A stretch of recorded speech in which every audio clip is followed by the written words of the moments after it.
Vous êtes bien installés? Alors voici l'histoire de ce jour. Il était une fois un ogre qui habitait dans les montagnes des Carpates. Cet ogre s'appelait Franta. Plusieurs fois par année, Franta descendait dans la vallée pour aller dans les familles où se trouvait une jeune fille à marier. Il se présentait à la jeune fille et lui demandait sa main. Ma foi, comme c'était un beau jeune homme, la jeune fille était d'accord. Et comme en plus il était riche, il arrivait avec les bras remplis de cadeaux. Eh bien, les parents étaient d'accord avec cette union. Et le jour même, Franta remontait vers la montagne, accompagné de sa jeune épouse. Et après, on n'avait plus de nouvelles de la jeune fille. C'est comme ça qu'a fait Franta avec la famille de Boženka. Seulement Boženka a hésité, parce qu'elle avait une copine qui était partie avec un jeune homme dont la description ressemblait vraiment à Franta. Et depuis, Boženka n'avait plus de nouvelles de sa copine. Mais bon, réflexion faite, Boženka, elle s'est dit « Ce qui arrive aux autres jeunes filles ne m'arrivera pas forcément. » Et c'est comme ça que finalement elle était d'accord avec cette union, pour le plus grand bonheur de ses parents. Le jour même, Boženka est montée au sommet de la montagne avec son mari. Quand ils sont arrivés près de la maison, elle a trouvé l'endroit un peu sinistre. Mais c'est quand elle a ouvert la porte qu'elle a eu un cri d'horreur. « Mais c'est dégoûtant!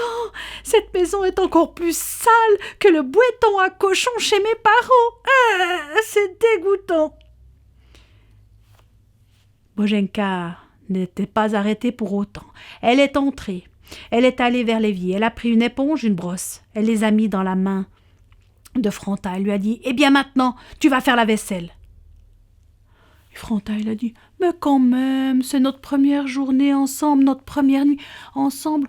On a autre chose à faire que de faire du ménage. » Boženka, elle a dit « C'est exclu. Moi, je ne dormirai pas dans une maison pareille. » Alors Franta, il a dû se soumettre.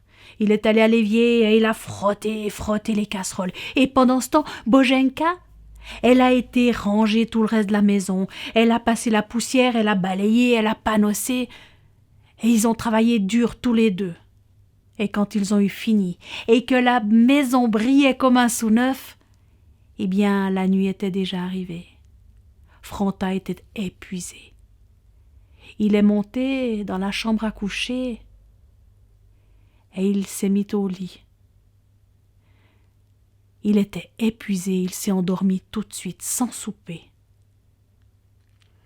Boženka, pendant ce temps, elle est redescendue à la cuisine. Elle a pris de la farine, du sucre, des épices et elle a fabriqué une bonne femme en pain d'épices.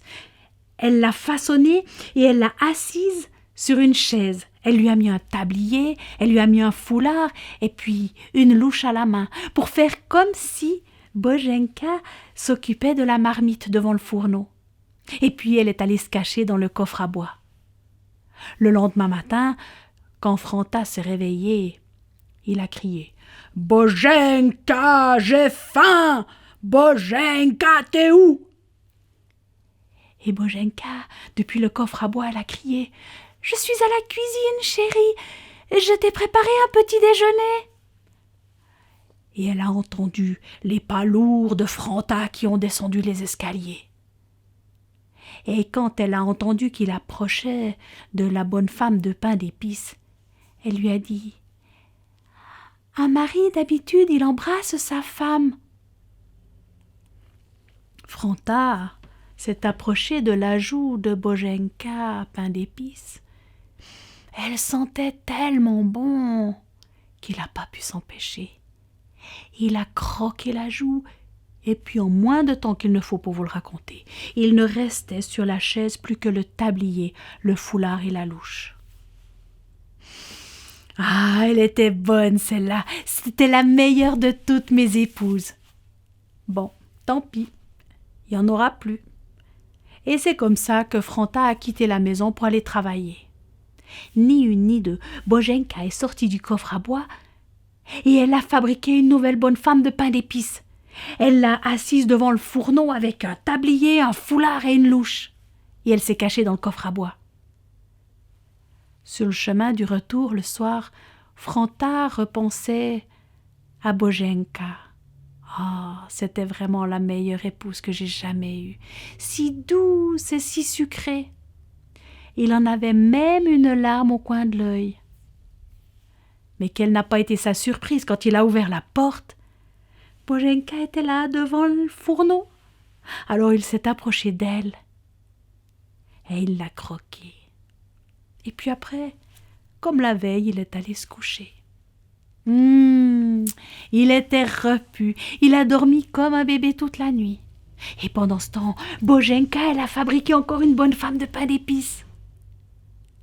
Ça a duré comme ça pendant 1 semaine.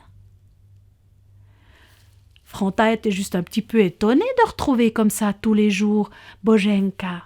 Mais bon, elle était là, il la mangeait, tout allait bien.